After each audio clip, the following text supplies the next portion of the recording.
नमस्कार, मैं हूं नीलू।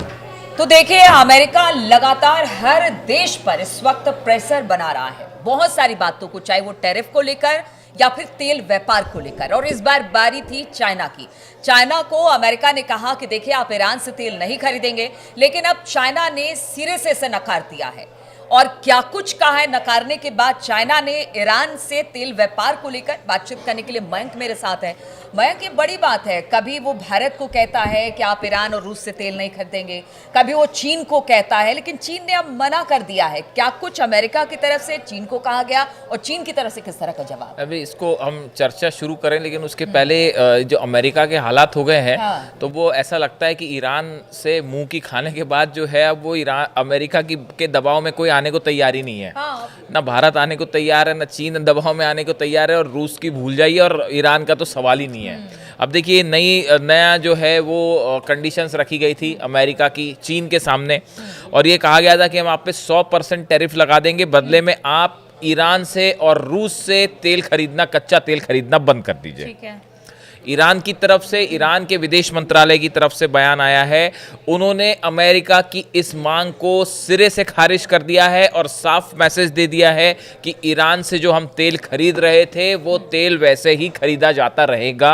आपको जो करना है कर लीजिए। देखिए, विदेश मंत्रालय चीन के जो है, उनकी तरफ से जो बयान आया है, एक्स पर उन्होंने पोस्ट लिखा है, उसमें कहा है, चीन हमेशा देश हित को ध्यान में रखते हुए अपनी ऊर्जा जरूरतों की आपूर्ति सुनिश्चित करेगा।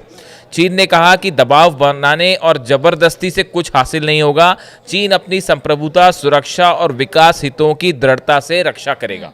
चीन की तरफ से ये बात कही गई है। देखिए, हम ईरान से हम तेल खरीदे ना खरीदें, रूस से हम तेल खरीदे ना खरीदें, ये हमारा इंटरनल मामला है। हाँ, बिल्कुल।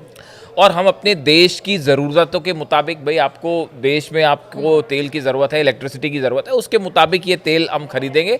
हम सॉवरेन कंट्री हैं और हम तेल खरीदना जारी रखेंगे। अब ये एक देखिए, इस समय जो है वो चीन और अमेरिका के बीच स्टॉकहोम में जो है वो ट्रेड डील को लेकर बात चल रही है और समझौते पर पहुंचने की कोशिश हो रही है, जो अभी वो कहीं नहीं पहुंचा है। ये हालात बिल्कुल वैसे ही हैं जैसे भारत के लिए। भारत की भी अमेरिका से बात चल रही है, और आपने देखा थोड़े दिनों पहले ही अभी जो है वो भारत की 6-7 कंपनियां जो कि ईरान से इंपोर्ट एक्सपोर्ट कर रही थी। ऑलरेडी टैरिफ को लेकर देखिए, चीन और अमेरिका के बीच में पहले से ही तनातनी की स्थिति है। किस तरह से हमने बीच में देखा था, ये लगातार 60, 65, 70 पता नहीं कितने आगे तक निकल गए थे दोनों टैरिफ को लेकर। लेकिन अब बातचीत है।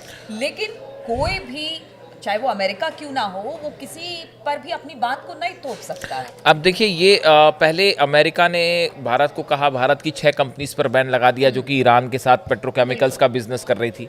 उसके बाद आप देखिए कि चाइना की तरफ ये रुख हुआ कि आप ईरान से तेल मत खरीदिए। उसके बाद जो है वो भारत के ऊपर भी ये दबाव बना कि आप जो है वो रूस से तेल मत खरीदिए। तो अमेरिका की पॉलिसी देखिए यहाँ पे, मतलब कुछ एक्सपर्ट्स का ऐसा कहना है कि ईरान के ऊपर जो स्ट्राइक हुई, खासकर फोर्दो पे, नतान्स पे, इस्फहान पे, जो उनके न्यूक्लियर रिएक्टर्स हैं, इस पे जो हमले हुए, अमेरिका ये चाह रहा था, अमेरिका के कुछ एक्सपर्ट शायद ये मान के चल रहे थे कि शायद इन हमलों से ईरान डर जाएगा, ईरान का न्यूक्लियर जो प्रोग्राम है ईरान रोक देगा या हम उसको तबाह कर देंगे। अब ये दोनों चीज़ें नहीं हो पाई, ना तो न्यूक्लियर प्रोग्राम रुक पाया और ना ही वो तबाह हो पाया। इन हालात में अब अमेरिका के लिए बड़ी समस्या ये खड़ी है कि आखिर ईरान के न्यूक्लियर प्रोग्राम को कैसे रोका जाए। देखिए, अभी हमने अपने पिछले वीडियो में जैसा बताया कि अब ईरान ने 2 शर्तें सामने रख दी हैं कि हम अपनी शर्तों पे बात करेंगे। उसके अलावा भी अब्बास अरागची जो विदेश मंत्री हैं, मुझे ये बड़ा मुश्किल लग रहा है। परमाणु समझौते को रोकने की बात अमेरिका तो कर रहा है, लेकिन ये बड़ा मुश्किल है अब जहां से,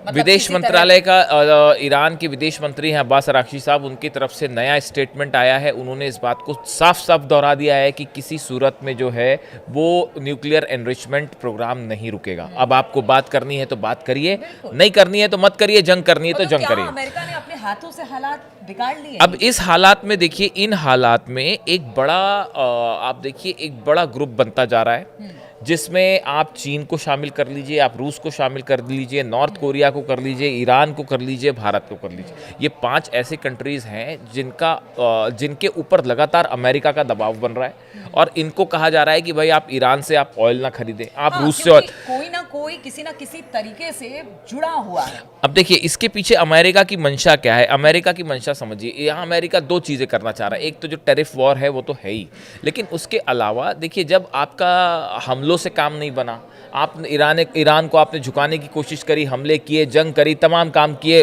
हुआ ये कि गोद में बैठा इजराइल जो है वो उसको मुंह की खानी पड़ गई। तो इन हालात में अब बात जो है वो सीधी वॉर से बनती नहीं दिख रही है। देखिए अब उतना आसान नहीं है हमले करना। अगर आप फॉलो करें ईरान के डेवलपमेंट्स, मिलिट्री डेवलपमेंट्स, तो पिछली बार की तरह इजराइल को हमला करना अब आसान नहीं होगा। ईरान ने बहुत तेजी से अपने आप को मिलिट्रीली और हथियारों के हिसाब से, डिफेंस सिस्टम के हिसाब से, एयरक्राफ्ट के हिसाब से बहुत मजबूत कर लिया एक महीने में।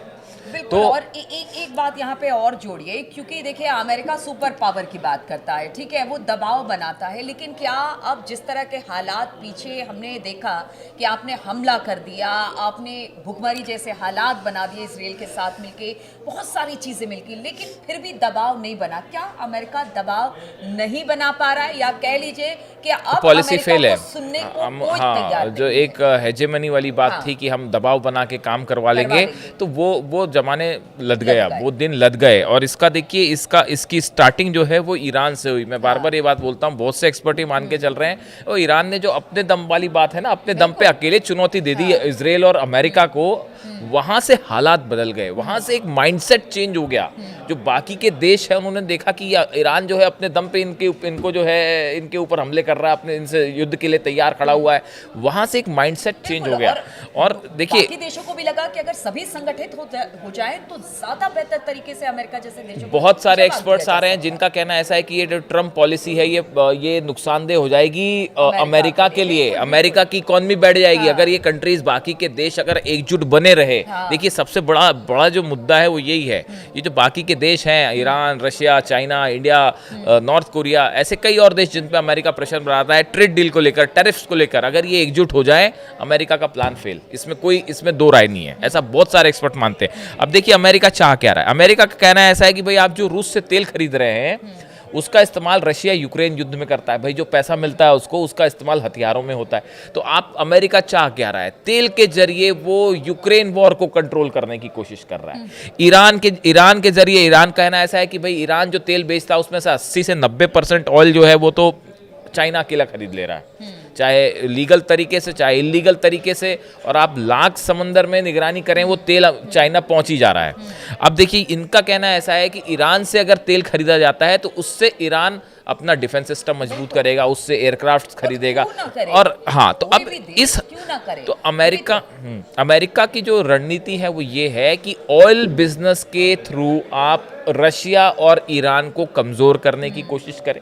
और लेकिन अगर आप जब ये कहते हैं कि आप इनसे तेल मत खरीदे, तो सबसे पहला सवाल तो उठ के चाइना ने भी यही कहा, और ईरान तो लगातार यही कह रहा है कि भाई हम सॉवरेन देश हैं, हम संप्रभु देश हैं, आप हमको कौन बताने वाले कि आप एनरिचमेंट करें या ना करें। या चाइना कह रहा है कि भाई हम सॉवरेन कंट्री हैं, आप क्यों बता रहे हैं हमको कि हम किससे तेल खरीदें या नहीं खरीदें। जो विदेश वित्त मंत्री हैं अमेरिका के, स्टॉक बेसेंट, इनकी तरफ से बयान आया है कि रूस से तेल खरीदने की बात आती है तब चीन अपनी संप्रभुता को बहुत गंभीरता से लेता है। उन्होंने टॉन्ट की एक चाइना के इस बयान को लेके कि भाई जब तेल की बात आती है तो चाइना ये भी जा रहा है कि जब अगर रूस और ईरान इन सब जगहों से तेल ना खरीदे तो इस पर पूरी ग्लोबल जो एक तरह से अर्थव्यवस्था इम्बैलेंस हो जाएगा वो। हाँ, इम्बैलेंस हो जाएगा। बिल्कुल देखिए अपने प्रॉफिट के लिए पूरी दुनिया को महंगाई की मार में नहीं झोंक सकते हैं। ये भी एक्सपर्ट बोलते हैं, कहते हैं कि अमेरिका कुछ भी कर सकता है इसके लिए। देखिए एक नए आंकड़े सामने आए हैं, ये इस बात को बताता है कि अमेरिका का प्रेशर कितनी बुरी तरह से फेल हो रहा है, अमेरिका की पॉलिसी कहाँ फेल हो रही है।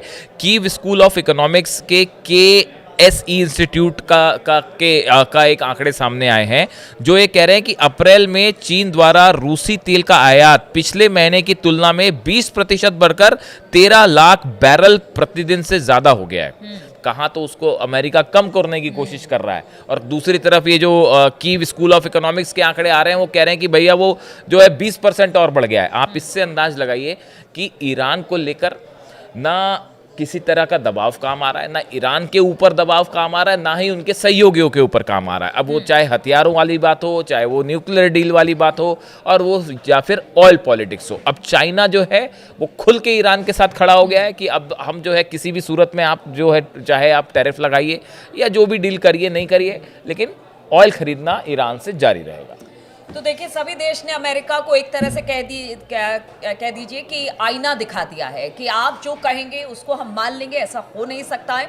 अगर आप अपने राष्ट्र की बात करते हैं, अमेरिका फर्स्ट की बात करते हैं, अमेरिकन फर्स्ट की बात करते हैं, तो हमारे लिए भी हमारी आवाम, हमारी जनता बहुत मायने रखती है, और हम अपनी जनता को हितों को लेकर ध्यान में रखकर ही कोई फैसला लेंगे। और इसीलिए अब चाइना ने भी, पहले भारत ने और अब चाइना ने भी कह दिया है कि वो ईरान के साथ तेल व्यापार बंद नहीं करेगा। तो इस तरह की खबरों के साथ हम दोबारा से आपसे जुड़ेंगे और चर्चा करेंगे, लेकिन फिलहाल इस चर्चा में शामिल होने के लिए आपका बहुत बहुत शुक्रिया।